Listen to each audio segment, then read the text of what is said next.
នៅភ្នំពេញយូរហើយអត់ដែលចូលក្នុងព្រះបរមរាជវាំង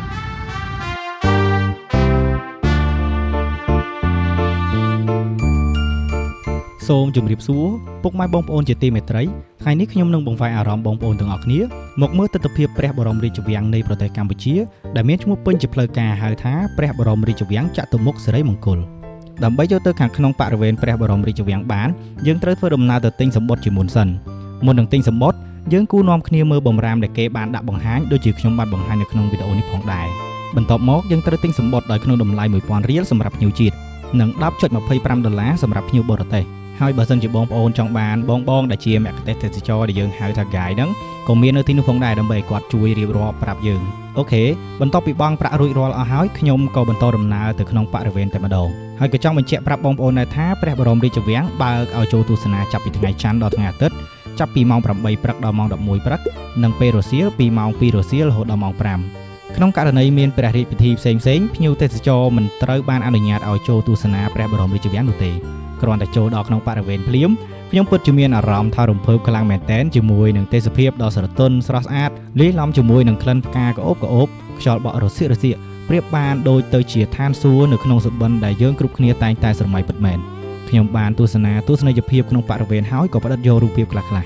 ក៏ប៉ុន្តែមេឃមើលទៅដូចជាចង់ទម្លាក់ទឹកមកមិនទេ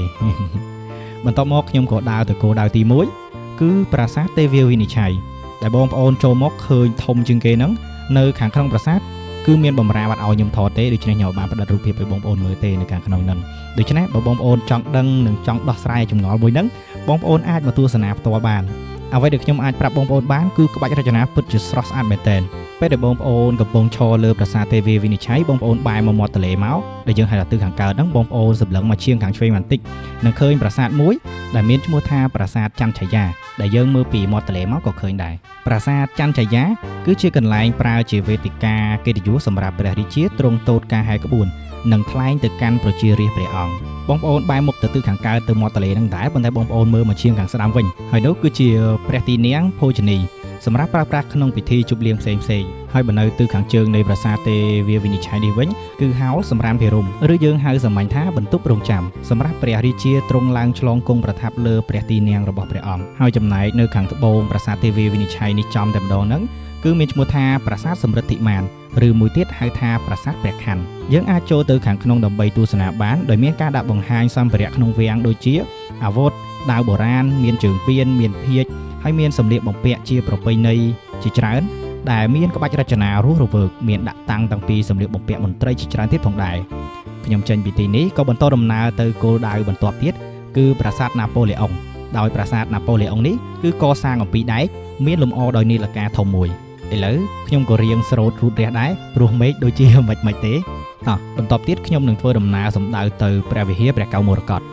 តែមុននឹងឡើងព្រះវិហារព្រះកៅមរកតខ្ញុំក៏នាំអារម្មណ៍បងប្អូនមកមើលផ្ទាំងគំនូររឿងរាមកេរ្តិ៍ដែលមានកម្ពស់ 2 ម៉ែត្រកន្លះនិងប្រវែងសរុបទាំងអស់ហ្នឹង604 ម៉ែត្រជុំវិញព្រះវិហារតែម្ដងចំណែកបរិវេណជុំវិញព្រះវិហារពិតជាស្រស់ស្អាតប្លែកមែនទែនជាមួយរូបចម្លាក់អតីតព្រះមហាក្សត្រនិងរូបចម្លាក់ដទៃទៀតហើយបើសិនជាបងប្អូនមកចង់ចាក់កពីចាក់អីទូទាយមើលជោគជតាវាសនារិស័យអីហ្នឹងក៏មានដែរខ្ញុំប្រឌិតយករូបភាពជុំវិញព្រះវិហារមិនទាន់អស់ចិត្តផងមេឃក៏ចាប់ផ្ដើមភ្លៀងមកល្មមអញ្ចឹងខ្ញុំក៏ត្រូវបង្ខំចិត្តរត់ឡើងបផាក់បភិញឡើងលើព្រះវិហារតែម្ដងដើម្បីជ្រកទឹកភ្លៀងហើយក៏ចូលក្នុងព្រះវិហារផងដែរតែក៏សូមទោសបងប្អូនដែរព្រោះនៅខាងក្នុងព្រះវិហារព្រះកៅមរកតគឺមិនអនុញ្ញាតឲ្យយើងផ្ដិតយករូបភាពឬក៏ថតជាវីដេអូនោះទេតែអ្វីដែលអស្ចារ្យនោះគឺព្រះវិហារទាំងមូលគឺក្រាលដោយការ៉ូប្រាក់សុទ្ធចំនួន 5329 សន្លឹកដែលក្នុងមួយសន្លឹកការ៉ូប្រាក់មានទម្ងន់